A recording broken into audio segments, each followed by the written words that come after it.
ናይ ንግሆ ጸሎት ኦ እግዚአብሔር አምላኽ ናይ ዘመናት በዓል ቤት ዝኾንካ ነቲ ግርማ ለይቲ ቐንጢጥካ ብብርሃን ክንርኢ ስለ ዝፈቐድካ የመስግነካ ኣለኹ።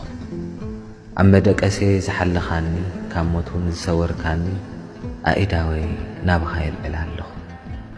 ሕያዋይ ጓሳ ፍጹም ዘይተኸስ ሓላዊ ኢኻ እሞ ከምቲ ለይቲ ጸግዒ ኮይንካ ዝሓለኻኒ ዝተባረኸን ዝተቐደሰን ክውዕል የማና ኢድካ ናባይ ዝርክሕ ንኹሉ ጉዕዞይ ቅድመይ ኮይንካ ምርሓኒ። ካብ ድኻም ፍጥረተይ ዝተላዓለ ብድሕረይ እንታይ ከም ዘሎ ኣይፈልጥን እየ እሞ ሓልወኒ። ጸላእተይ ኣብ ዙርያ ኩሉ ኣጻዊዶሙለይ ካብ ዘሎ መዐንቀፍን መሰናኽልን እልየለይ። ብምሕረትካ መንፈሰይ ሓድስ ካብ ብዙሕ ፈተና ዝተላዓለ እኳ እንተወደቕኩ ኣተንስኣኒ እምበር ኣይትሕደገኒ። በዛ በረኽቲ መዓልቲ ኣብ ስርሐይ መንገደይ ህይወተይን ኣገልግሎተይን ኩሉ ናይ ጥፍኣት መርበብ ዘርጊሑ ሰላመይን በረኸተይን ከግድፈኒ ተዳልዩ ዘሎ ጸላኣይ ዲያብሎስ ንፍሕሱኡ በቲኽካ ሰላም ኣጎናጽፈኒ። ብድፍረት ተለዓለ ሓጢኣት ከይገብር ዘንጊዐውን በደል ከይፍጽም ደግፈኒ።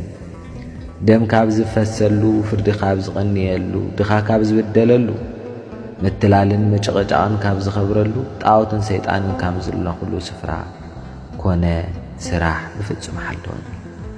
ድኹም ውልድካ ኢዳወይ ዘርጊሐ መንገደይ ክትመርሓኒ ናባኻ ኣብ ዝቐርበሉ ጊዜ ሓጢኣተይን በደለይን ከይተጸየፍካ ተቐበለኒ ምርሓኒ። መዓልቲ ኩሉ ፈጺመ ንምፍጻም ምእንቲ ክኽእል ብቓላትካ መሓረኒ። መንፈስ ቅዱስ ድማኒ ህይወተይ ተቖጻጸር። ከምቲ ትማሊ ዝሓለኻንን ዝመገብካንን ካብ ክፉእ እውን ዝሰወርካንን ዝፈወስካንን ሎሙን ከም ፍቓድካ ሓለወኒ። ንስኻ ዝበልካ ግድን ክኸውን እዩ እሞ ካብ መጨናቕን ምትካዝን ተስፋ ምቑራጽን ሰውረኒ ንዘለዓለም ኣሜን። ስብሃት ለእግዚአብሔር ወለወላዲቱ ድንግል ወለወለቱ መስቀሉ ክቡር